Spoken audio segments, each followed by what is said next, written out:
En Suisse normande, on peut marcher, contempler la vue, mais aussi randonner, pédaler, se lancer dans le vide ou pagayer. Tout ça est possible grâce à un relief parfois escarpé, ce qui fait de ce lieu un endroit un peu particulier en Normandie. Alors pour commencer cette découverte, je vous emmène au sud de la Suisse normande, dans l'Orne, sur le lac de Rabodange pour une croisière, parce qu'ici il n'y a peut-être pas la mer, mais il y a le plus grand plan d'eau artificiel de Normandie. C'est parti!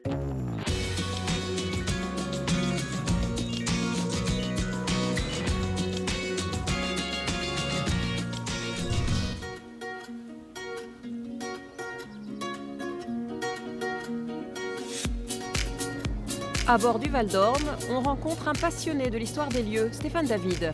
Le barrage hydroélectrique né il y a presque 60 ans est toujours exploité aujourd'hui.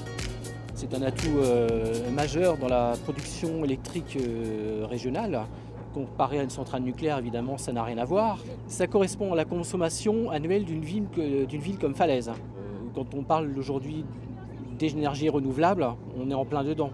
L'énergie hydroélectrique, c'est l'énergie la plus propre finalement qu'on puisse trouver. Le seul impact, c'est l'impact sur le paysage lors de la création d'un lac artificiel. C'était une vallée tout à fait naturelle, avec une trentaine de bâtiments, une dizaine de maisons, plusieurs exploitations agricoles, une auberge et 8 moulins. Donc là nous sommes exactement sur le dessus d'un des moulins, le moulin de l'Artour. Ça c'est le village le plus important qui ait été englouti. Donc le pont de Sainte-Croix qui était un magnifique pont romain, faisait presque 200 mètres de long.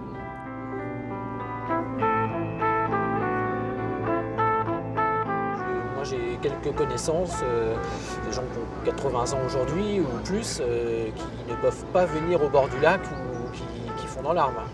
Ne serait-ce que d'évoquer le passé et leurs souvenirs sont sous ce lac.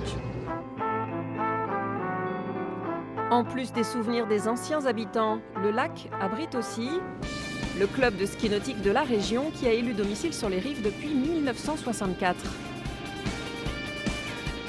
Une petite précision, la baignade est interdite dans les eaux du lac, mais un projet de plage verte est à l'étude pour l'année prochaine.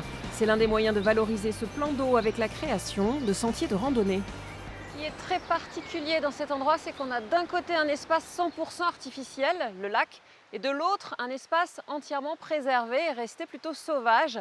On est ici dans les gorges de Saint-Aubert et on devrait y trouver du calme.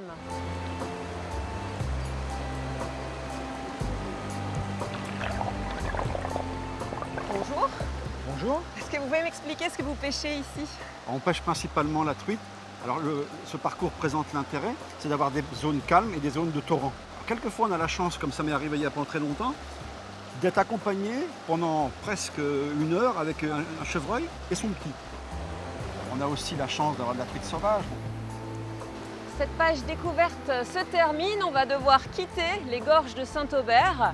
Demain, on vous emmène à la Roche d'Oêtre découvrir ses hauteurs. Mais nous, on va terminer la partie de pêche avec Patrick d'abord.